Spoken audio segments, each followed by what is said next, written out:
Captain सरकार मुर्दाबाद, लाने वाली सरकार मुर्दाबाद, श्रोमणी अकाली दल जिंदाबाद, राजा वड़ैंग मुर्दाबाद, महिला दिवस ते महिला नूं पीड़ित करने वाला गुंडा राजा मुर्दाबाद, कातिल राजा मुर्दाबाद, श्रोमणी अकाली दल। सो हुण तुहाडे नाल अपने विचार साझे करनगे भाई हरदीप सिंह जी डीपी ढिल्लों जी। उस तो बाद सारिਆਂ ने आपां प्यार सत्कार नाल जाना है। सारी संगत दा धन्नवाद। वाहिगुरू जी का खालसा, वाहिगुरू जी की फतेह। बोले सो निहाल।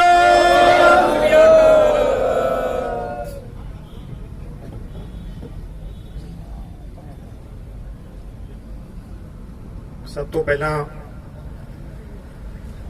श्रोमणी अकाली दल दे बहुत ही सीनियर वर्कर साहबान जो वख-वख नगरां चों साडे छोटे जे सद्दे ते इत्थे विराजमान होए ने, नाल मेरे नौजवान साथी जो श्रोमणी अकाली दल दी रीढ़ दी हड्डी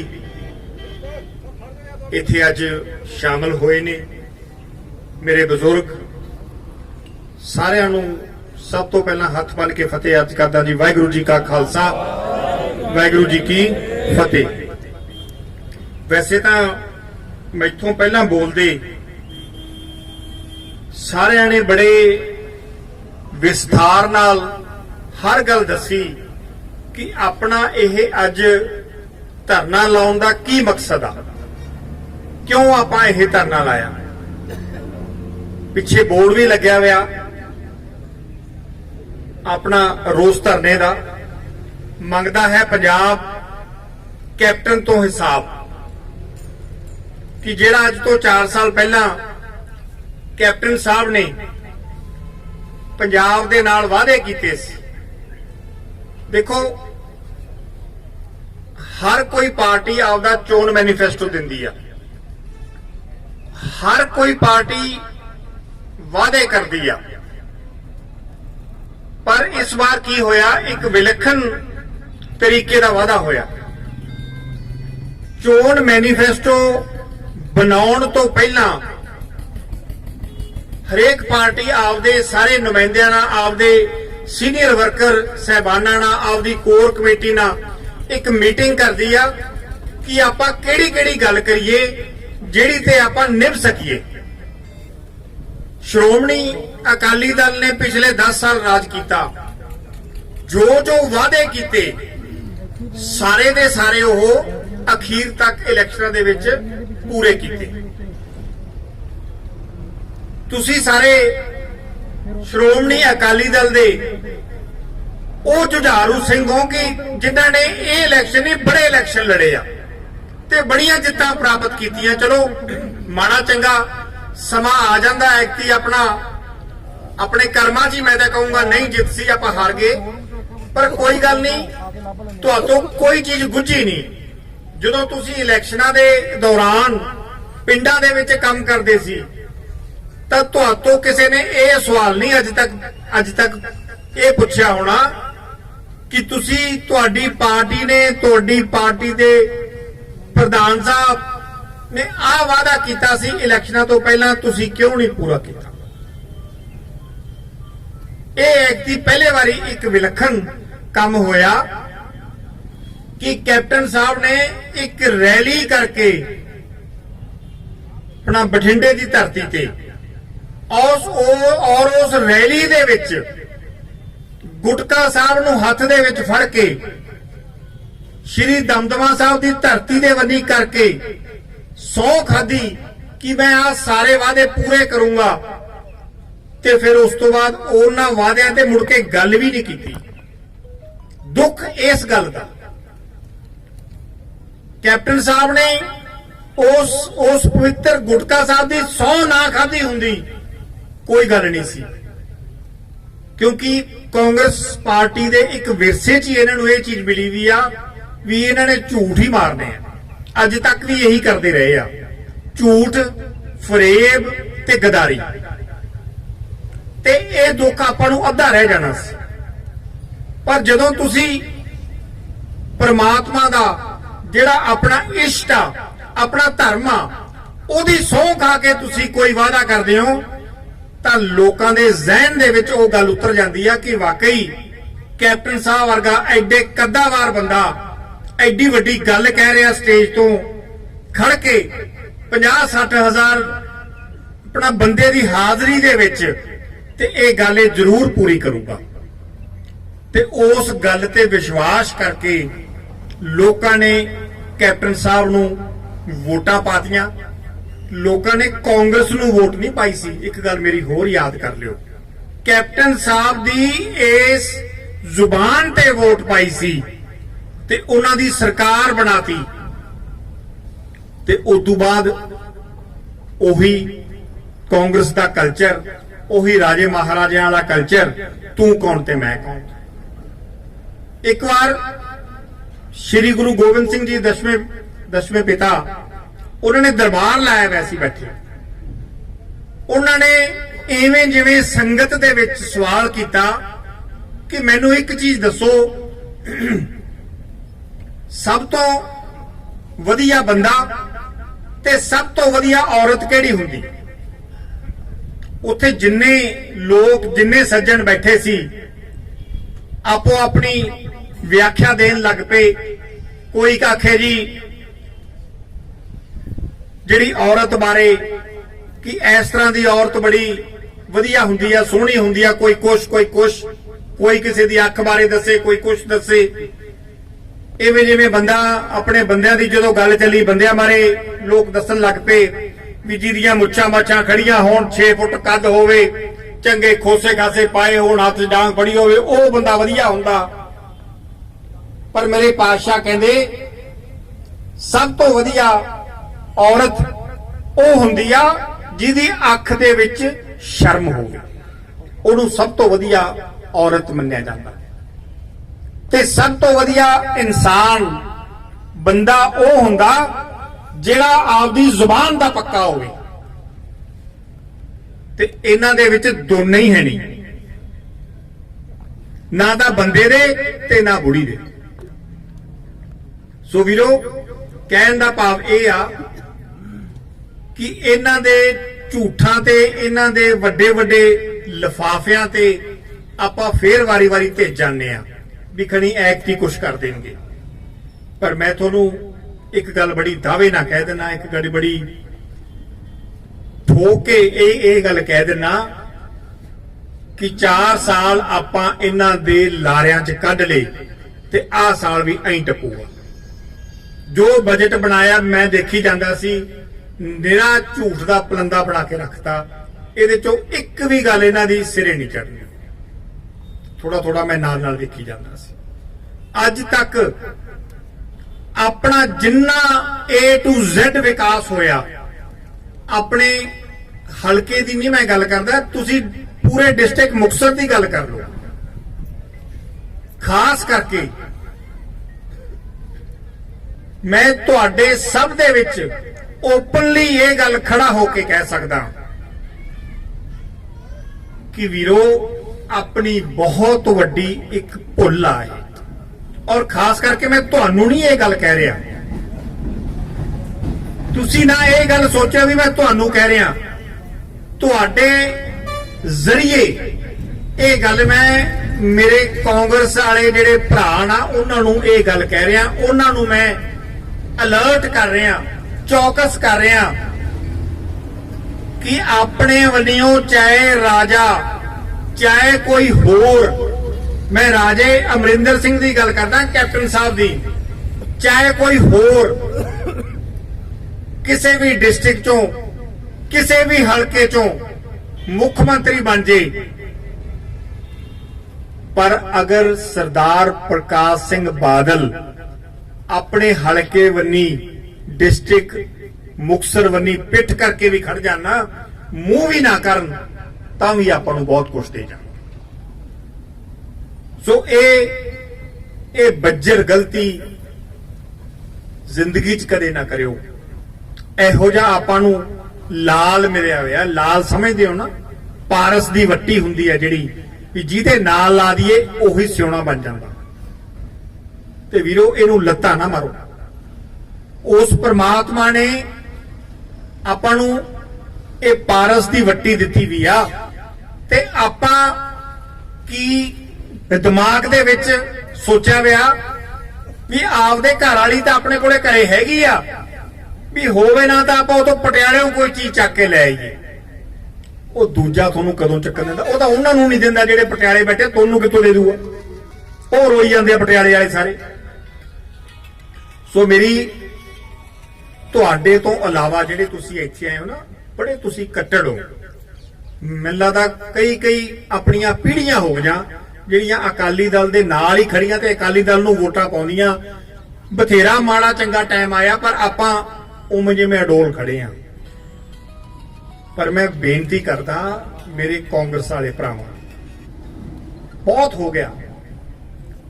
4 ਸਾਲ ਹੋ ਗਏ ਸਿਵਾਏ ਪਰਚਿਆਂ ਤੋਂ, ਸਿਵਾਏ ਝੂਠੇ ਲਾਰਿਆਂ ਤੋਂ, ਸਿਵਾਏ ਥੋੜੀਆਂ ਫੋਕੀਆਂ ਜੱਫੀਆਂ ਤੋਂ, ਥਾਪੀਆਂ ਤੋਂ।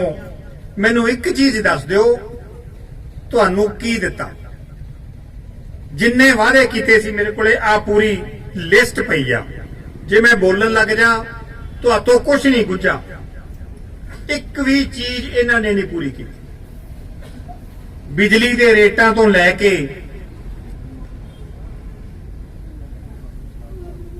ਆ ਸਾਰੀ ਪਈ ਆ ਲਿਸਟ। ਕੀ ਤੁਹਾਨੂੰ ਮੈਂ ਦੱਸਾਂ? ਅੱਧਾ ਘੰਟਾ ਲੱਗ ਜੂ ਜਿਹੜਾ ਇਹਨਾਂ ਨੇ ਚੋਣ ਮੈਨੀਫੈਸਟੋ ਬਣਾਇਆ ਸੀ।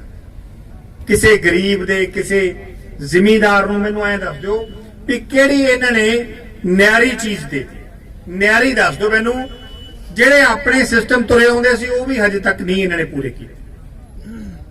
ਸੋ ਮੇਰੀ ਇਹਨਾਂ ਨੂੰ ਖਾਸ ਕਰਕੇ ਕਾਂਗਰਸੀ ਭਰਾਵਾਂ ਨੂੰ ਜਾਂ ਜਿਹੜੇ ਡਾਵਾਂਡੋਲ ਹੋਏ ਫਿਰਦੇ ਆ, ਮੇਰੀ ਉਹਨਾਂ ਨੂੰ ਬੇਨਤੀ ਆ ਕਿ ਆਓ ਆਪਾਂ ਰਲ ਕੇ ਰਾਮ ਰਾਜ ਲੈ ਕੇ ਆਈਏ। ਕਿਸੇ ਨਾਲ ਕੋਈ ਧੱਕਾ ਨਾ ਹੋਵੇ, ਇੱਕ ਪਿਆਰ ਦੀ ਜ਼ਿੰਦਗੀ ਬਤੀਤ ਕਰੀਏ, ਆਰਾਮ ਨਾਲ ਰਹੀਏ, ਕਿਸੇ ਤੇ ਪਰਚਾ ਨਾ ਹੋਵੇ, ਪਿੰਡਾਂ ਦੇ ਵਿੱਚ ਰਾਜੀਨਾਮੇ ਹੋਣ, ਨਾ ਕਿ ਲੜਾਈ ਝਗੜੇ ਹੋਣ। ਸੋ ਮੈਂ ਬੇਨਤੀ ਕਰਦਾ ਉਹਨਾਂ ਨੂੰ ਕਿ ਵੀਰੋ, ਤੁਹਾਡੇ ਵਾਸਤੇ ਸਾਡੇ ਦਰਵਾਜ਼ੇ ਹਮੇਸ਼ਾ ਖੁੱਲੇ। ਇਹੋ ਜੀ ਸਰਕਾਰ ਨੂੰ, ਇਹੋ ਜੇ ਐਮਐਲਏ ਨੂੰ ਜਿਹਨੇ ਕੱਲੀ ਪੈਸੇ ਦੀ ਭੁੱਖ ਪਿੱਛੇ ਪਰਿਵਾਰਾਂ ਦੇ ਪਰਿਵਾਰ ਖਤਮ ਕਰਤੇ, ਇਹੋ ਜਿਹੇ ਬੰਦੇ ਨੂੰ ਆਪਾਂ ਐਮਐਲਏ ਚੁਣਾਂਗੇ ਕੱਲੀ ਪੈਸੇ ਦੀ ਭੁੱਖ ਪਿੱਛੇ। ਔਰ ਅੱਜ ਵੀ ਇੱਥੇ ਯੂਨੀਅਨ ਵਾਲੇ ਬਹੁਤ ਬੈਠੇ ਆ, ਮੈਨੂੰ ਦਿਖ ਰਹੇ ਆ, ਅੱਜ ਵੀ ਰੋਈ ਜਾਂਦੇ ਆ। 3 ਕਰੋੜ ਰੁਪਇਆ ਨੱਪੀ ਬੈਠੇ ਆ ਇਹਨਾਂ ਦਾ। 3 ਕਰੋੜ ਰੁਪਇਆ ਮੇਰੇ ਕੋਲੇ ਪਰਸੋਂ ਆ ਕੇ ਗਏ ਆ। 1 ਮਹੀਨਾ ਹੋ ਗਿਆ ਪੂਰਾ ਲਾਰਾ ਲਾ ਰਹੇ ਵੀ ਅੱਜ ਆਉਂਦਾ ਸਵੇਰੇ ਆਉਂਦਾ, ਪੈਸੇ ਇਹਨਾਂ ਨੇ ਖਾਦੇ ਨੇ।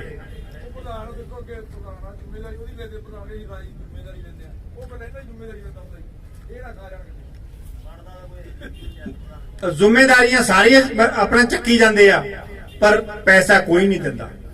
ਕਿਹਦਾ ਜੀ ਕਰਦਾ ਦੇਣ ਨੂੰ ਜਦੋਂ ਇੱਕ ਵਾਰੀ ਖਾ ਲੇ। ਸੋ ਮੈਂ ਤਾਂ ਇਹੀ ਬੇਨਤੀ ਕਰਦਾ ਵੀ ਇਹੋ ਜਿਹੇ ਬੰਦਿਆਂ ਨੂੰ ਆਪਾਂ ਮਗਰੋਂ ਲਾਈਏ। ਬਹੁਤ ਹੋ ਗਿਆ ਇਹਨਾਂ ਦੇ ਮੂੰਹ ਨਹੀਂ ਵੇਖਦਿਆਂ ਨੂੰ, ਫੇਰ ਬਸ਼ਰਮ ਹੋ ਕੇ ਆ ਜਾਂਦੇ ਆ। ਔਰ ਇੱਕ ਮੈਂ ਹੋਰ, ਜਿੰਨੇ ਮੇਰੇ ਮੀਡੀਆ ਵਾਲੇ ਭਰਾ ਖੜੇ ਆ, ਤੁਹਾਡੇ ਜ਼ਰੀਏ ਇੱਕ ਮੈਂ ਸੁਨੇਹਾ ਦੇਣਾ ਚਾਹੁੰਦਾ ਕਿ 1 ਨੰਬਰ ਵਾਰਡ ਦੇ ਵਿੱਚ ਇੱਕ ਕੈਂਡੀਡੇਟ ਖੜੇ ਹੋਏ ਸੀ, ਆਪਾਂ ਦਾ ਬਾਈਕਾਟ ਕਰਤਾ ਸੀ। ਉਹ ਕਹਿੰਦਾ ਜੀ ਮੈਂ ਤਾਂ ਇਲੈਕਸ਼ਨ ਲੜੂੰਗਾ। ਪਹਿਲਾਂ ਤਾਂ ਐਮਐਲਏ ਸਾਹਿਬ ਨੇ ਉਹਦੇ ਘਰੇ ਬੰਦੇ ਭੇਜੇ ਵੀ ਤੂੰ ਪੈਸੇ ਲੈ ਲੈ, ਬਹਿ ਜਾ। ਉਹ ਬੈਠਾ ਨਹੀਂ, ਕਹਿੰਦਾ ਜੀ ਮੈਂ ਨਹੀਂ ਬਹਿੰਦਾ ਜੀ, ਮੈਂ ਤਾਂ ਇਲੈਕਸ਼ਨ ਲੜੂੰਗਾ। ਕੀ ਨਾਮ ਸੀ ਉਹਦਾ ਜੀ? ਬਲਕਰਨ ਸਿੰਘ। ਫਿਰ ਉਹਨੂੰ ਆਖਦੇ ਵੀ ਤੈਨੂੰ ਅਸੀਂ ਵੋਟ ਤਾਂ ਪਾਉਣ ਨਹੀਂ ਜਾਣ ਦੇਣਾ, ਤੇਰੇ ਤੇ ਤੇਰੀਆਂ ਲੱਤਾਂ ਤੋੜ ਦਾਂਗੇ, ਤੇਰੀ ਕੁੱਟਮਾਰ ਕਰ ਦਾਂਗੇ।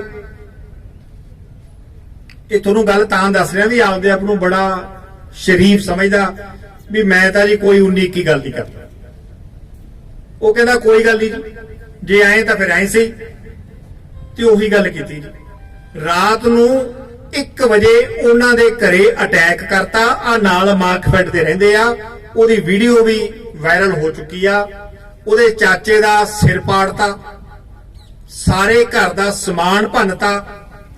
ਉਹਨੂੰ ਅੱਜ ਕਰੀਬ 1 ਮਹੀਨਾ ਹੋ ਗਿਆ ਆਪਦੇ ਘਰੋਂ ਭੱਜਿਆ ਫਿਰਦਾ। ਕੋਈ ਪੁਲਿਸ ਪ੍ਰਸ਼ਾਸਨ ਉਹਦੀ ਗੱਲ ਨਹੀਂ ਸੁਣਦੀ, ਕੋਈ ਐਡਮਿਨਿਸਟ੍ਰੇਸ਼ਨ ਉਹਦੀ ਗੱਲ ਨਹੀਂ ਸੁਣਦਾ। ਜਦੋਂ ਇੱਥੇ ਵਾਪਸ ਆ ਜਾਂਦਾ ਉਹਦੇ ਮਗਰ ਫੇਰ ਇਹਦੇ ਗੁੰਡੇ ਪੈ ਜਾਂਦੇ ਆ, ਉਹ ਵਿਚਾਰਾ ਫੇਰ ਆਪਦੇ ਘਰ ਛੱਡ ਕੇ ਭੱਜ ਜਾਂਦਾ। ਅੱਜ ਉਹ ਇੱਥੇ ਮੈਨੂੰ ਕਚਹਿਰੀ 'ਚ ਮਿਲਿਆ ਸੀ, ਮੈਨੂੰ ਕਹਿੰਦਾ ਬਾਈ ਜੀ ਮੈਂ ਇੰਨਾ ਦੁਖੀ ਹੋਇਆ ਪਿਆ ਕਿ ਮੇਰਾ ਇਹਨਾਂ ਨੇ ਕੁਝ ਵੀ ਨਹੀਂ ਛੱਡਿਆ, ਘਰ ਦੇ ਵਿੱਚ ਸਾਰਾ ਤੋੜਤਾ। ਮੈਨੂੰ ਉਹਨੇ ਫੋਟੋਆਂ ਵੀ ਵਿਖਾਈਆਂ, ਮੇਰੇ ਬੈੱਡ ਭੰਨਤੇ, ਮੇਰੇ ਸੋਫੇ ਤੋੜਤੇ, ਮੇਰੀ ਕੋਈ ਚੀਜ਼ ਨਹੀਂ ਛੱਡੀ। ਕਹਿੰਦਾ ਸਿਰਫ ਇਸ ਕਰਕੇ ਕਿ ਮੈਂ ਇਹਨਾਂ ਦੇ ਕਹਿਣ ਤੇ ਇਲੈਕਸ਼ਨ ਦੇ ਵਿੱਚ ਬੈਠਾ ਕਿਉਂ ਨਹੀਂ। ਇਹੋ ਜਿਹੇ ਹਾਲਾਤਾਂ ਦੇ ਵਿੱਚ ਤੁਸੀਂ ਦੇਖ ਲਓ ਵੀ ਕੀ ਇਲੈਕਸ਼ਨ ਲੜਨੇ ਸੀ। ਔਰ ਉਹ ਇਹ ਗੱਲ ਕਹਿ ਰਿਹਾ, ਮੈਂ ਹੁਣ ਫੇਰ ਤੁਹਾਡੇ ਜ਼ਰੀਏ ਵਾਰਨਿੰਗ ਦੇ ਰਿਹਾ ਮੈਂ ਸਰਕਾਰ ਨੂੰ। ਉਹ ਕਹਿੰਦਾ ਜੀ ਮੈਨੂੰ ਅੱਗੇ ਨੂੰ ਕਿਤੇ ਸੁਸਾਈਡ ਨਾ ਕਰਨੀ ਪੈ ਜਾਏ। 2 ਬੱਚੇ ਆ ਇਹਦੇ ਵੀ, ਇੱਕ ਬੀਵੀ ਹੈ ਵਿਚਾਰੀ ਜਿਹੜੀ ਦੁਖੀ ਹੋਏ ਬਠਿੰਡੇ ਬੈਠੇ ਆ, ਇੱਥੇ ਵੜਨ ਨਹੀਂ ਦਿੰਦੇ ਉਹਨਾਂ ਨੂੰ 1 ਮਹੀਨੇ ਤੋਂ ਕਿਤੇ। ਹੁਣ ਤੁਸੀਂ ਰਾਮ ਰਾਜ ਦੀ ਗੱਲ ਸੁਣ ਲਓ, ਇਸ ਕਰਕੇ ਤੁਹਾਡੇ ਨਾਲ ਮੈਂ ਸਾਂਝੀ ਕੀਤੀ ਆ ਵੀ ਚੰਦ ਕੋਈ ਹੋਰ ਚੜੂਗਾ ਇੱਥੇ ਕਿ ਦੜਵੇ ਦੇ ਵਿੱਚ।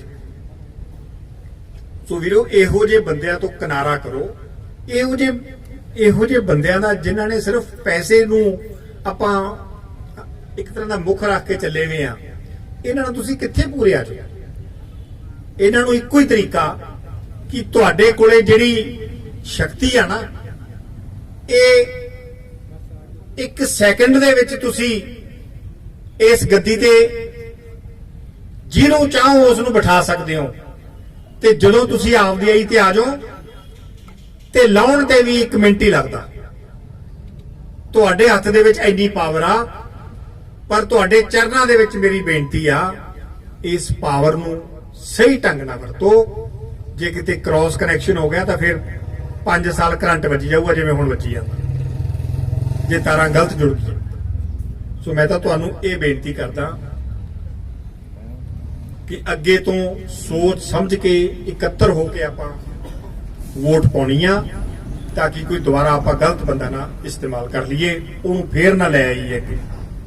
ਸੋ ਨਾਲ ਮੈਂ ਇਹ ਵੀ ਬੇਨਤੀ ਕਰਦਾ ਕਿ 21 ਤਰੀਕ ਨੂੰ ਸਰਦਾਰ ਸੁਖਬੀਰ ਸਿੰਘ ਜੀ ਬਾਦਲ ਸਾਹਿਬ ਆਪਣੇ ਪਾਰਟੀ ਦੇ ਪ੍ਰਧਾਨ ਦਾ, ਇਹਨਾਂ ਨੇ ਇੱਕ ਰੈਲੀ ਦੇ ਵਾਸਤੇ ਆਪਾਂ ਨੂੰ ਸਮਾਂ ਦਿੱਤਾ ਤੇ ਮੈਂ ਸਾਰਿਆਂ ਨਾਲ ਰਹਿ ਕਰਕੇ ਜ਼ੋਨ ਇੰਚਾਰਜਾਂ ਨਾਲ ਅਸੀਂ ਦੋਦੇ ਦਾਣਾ ਮੰਡੀ ਦੇ ਵਿੱਚ ਟਾਈਮ ਮੁਕਰਰ ਕੀਤਾ ਕਿ ਉੱਥੇ 11 ਵਜੇ ਆਪਾਂ ਸਾਰਿਆਂ ਨੇ ਇਕੱਤਰ ਹੋਣਾ। ਦਾਣਾ ਮੰਡੀ ਉੱਥੇ ਕਿਉਂਕਿ ਬੜੇ ਵੱਡੇ ਸ਼ੈੱਡ ਬਣੇ ਹੋਏ ਆ ਤੇ ਹੌਲੀ ਹੌਲੀ ਗਰਮੀ ਵੀ ਵਧੀ ਜਾਂਦੀ ਆ, ਉੱਥੇ ਬਹਿਣ ਦਾ ਥੋੜਾ ਜਿਹਾ ਸਹੂਲਤ ਰਹੂਗੀ। ਤੇ ਮੇਰੀ ਤੁਹਾਡੇ ਚਰਨਾਂ ਦੇ ਵਿੱਚ ਇਹ ਬੇਨਤੀ ਆ ਕਿ ਇਹ ਰੈਲੀ ਤੋਂ ਬਾਅਦ ਫਿਰ ਇਲੈਕਸ਼ਨਾਂ ਦੇ ਵਿੱਚ ਜਾ ਕੇ ਰੈਲੀ ਹੋਣੀ ਆ। 21 ਤਰੀਕ ਦਾ ਟਾਈਮ ਆਪਦੀ ਡਾਇਰੀ ਦੇ ਵਿੱਚ ਲਿਖ ਲਓ ਕਿ ਸਾਰੇ ਕੰਮ ਛੱਡ ਕੇ ਇੱਕ ਸੱਜਣ ਨੇ, ਜਿਹੜੇ ਅਕਾਲੀ ਦਲ ਨੂੰ ਪਿਆਰ ਕਰਦੇ ਆ, ਜਿਹੜੇ ਅਕਾਲੀ ਦਲ ਨੂੰ ਪਿਆਰ ਕਰਦੇ ਆ, ਜਿਹੜੇ ਕੋਈ ਮਾੜਾ ਮੋਟਾ ਮੈਨੂੰ ਪਿਆਰ ਕਰਦੇ ਆ, 11 ਵਜੇ ਸਾਰੇ ਦੇ ਸਾਰੇ ਦੋਦੇ ਪਹੁੰਚਿਓ। ਮੈਂ ਤੁਹਾਡਾ ਉੱਥੇ ਇੰਤਜ਼ਾਰ ਕਰੂੰਗਾ, ਕਿਉਂਕਿ ਮੈਂ ਤੁਹਾਡੇ ਸਿਰ ਤੇ ਸਰਦਾਰ ਸੁਖਬੀਰ ਸਿੰਘ ਜੀ ਬਾਦਲ ਸਾਹਿਬ ਨੂੰ ਬੜਾ ਵੱਡਾ ਵਾਅਦਾ ਕੀਤਾ ਵੀ ਸਭ ਤੋਂ ਵੱਡੀ ਰੈਲੀ ਸਾਡੀ ਹੋਊਗੀ। ਤੇ ਮੈਨੂੰ ਉਮੀਦ ਆ ਕਿ ਤੁਸੀਂ ਇਹ ਮੇਰੇ ਵਾਅਦੇ ਨੂੰ ਢਿੱਲਾ ਨਹੀਂ ਪੈਣ ਦਿਓਗੇ। ਮੇਰੇ ਵਾਅਦੇ ਨੂੰ ਸਰਦਾਰ ਸੁਖਬੀਰ ਸਿੰਘ ਜੀ ਬਾਦਲ ਸਾਹਿਬ ਦੇ ਅੱਗੇ ਬੂਰ ਪਾਉਂਗੇ। ਇਹ ਕਾਕਾ ਜਿਹੜਾ ਐਮਸੀ ਇਲੈਕਸ਼ਨ ਦੇ ਵਿੱਚ ਖੜਾ ਹੋਇਆ ਸੀ 1 ਨੰਬਰ ਵਾਰਡ ਦੇ ਵਿੱਚ, ਜਿਹਦੇ ਬਾਰੇ ਮੈਂ ਤੁਹਾਡੇ ਨਾਲ ਗੱਲ ਕੀਤੀ ਸੀ ਇਹ ਤੋਂ ਪਹਿਲਾਂ, ਇਹਨੂੰ ਅੱਜ 1 ਮਹੀਨਾ ਹੋ ਗਿਆ ਜੀ ਘਰੋਂ ਭੱਜਿਆ ਫਿਰਦਾ। ਇਹ ਆਪਦੇ ਘਰੇ ਨਹੀਂ ਵੜ ਸਕਿਆ। ਤੁਸੀਂ ਇਹਦੇ ਹਾਲਾਤ ਵੇਖ ਲਓ। ਕਾਰੋਬਾਰ ਇਹਦਾ ਰੁਲ ਗਿਆ, ਘਰ-ਬਾਰ ਇਹਦਾ ਤੋੜਤਾ, ਆਪਦੇ ਛੋਟੇ ਬੱਚੇ ਲੈ ਕੇ ਉੱਥੇ ਬਠਿੰਡੇ ਬੈਠਾ, ਆਪਦੀ ਬੀਵੀ ਲੈ ਕੇ ਬਠਿੰਡੇ ਬੈਠਾ। ਇਹਦੀ ਗਲਤੀ ਸਿਰਫ ਇੰਨੀ ਸੀ ਕਿ ਇਹ ਉਹਨਾਂ ਦੇ ਕਹਿਣ ਤੇ ਇਲੈਕਸ਼ਨਾਂ ਦੇ ਵਿੱਚ ਬੈਠਾ ਕਿਉਂ ਨਹੀਂ। ਇਹੋ ਜਿਹੇ ਹਾਲਾਤ ਇਸ ਬੰਦੇ ਦੇ ਇਹਨਾਂ ਨੇ ਕ੍ਰੀਏਟ ਕਰਤੇ। ਪਰ ਮੈਂ ਇੱਕ ਗੱਲ ਦੱਸਦਾ ਤੁਹਾਡੇ ਸਾਰਿਆਂ ਦੇ ਵਿੱਚ, ਮੈਂ ਇੱਕ ਗੱਲ ਦੱਸਦਾ ਖਾਸ ਕਰਕੇ ਮੇਰੇ ਕਾਂਗਰਸੀ ਵੀਰਾਂ ਨੂੰ, ਕਿ ਇਹ ਲੰਡੇ ਚਿੜੇ ਦਾ ਨਹੀਂ ਕੁਛ ਜਾਣਾ। ਤੁਸੀਂ ਮੇਰੇ ਆਪਦੇ ਹੋ, ਮੇਰਾ ਭਾਈਚਾਰਾ ਹੋ। ਹੱਥ ਬੰਨ ਕੇ ਮੇਰੀ ਬੇਨਤੀ ਆ, ਇਹਦਾ ਖਹਿੜਾ ਛੱਡ ਦਿਓ। ਇਹ ਆਪਾਂ ਨੂੰ ਮਰਵਾ ਦੂ। ਔਰ ਭਰੀ ਪੰਚਾਇਤ ਦੇ ਵਿੱਚ ਮੈਂ ਇਹ ਵਾਅਦਾ ਕਰਦਾ, ਜਿੱਦੇ ਤੁਸੀਂ ਸਰਕਾਰ ਬਣਾਤੀ, ਤੁਹਾਡੇ ਨਾਲ ਵਾਅਦਾ ਕਰਦਾ, ਜੇ ਚੌਂਕ 'ਚ ਲਿਆ ਕੇ ਨਾ ਨਚਾਇਆ ਤੇ ਸਾਨੂੰ ਜੱਟ ਦਾ ਪੁੱਤ ਨਾ ਜਾਣੇ।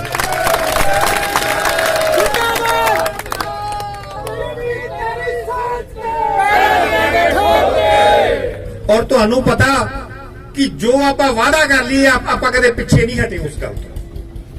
ਤੁਹਾਨੂੰ ਵੀ ਸਾਰਿਆਂ ਨੂੰ ਪਤਾ, ਮੈਂ ਕਦੇ ਫੋਕੇ ਵਾਅਦੇ ਨਹੀਂ ਕੀਤੇ।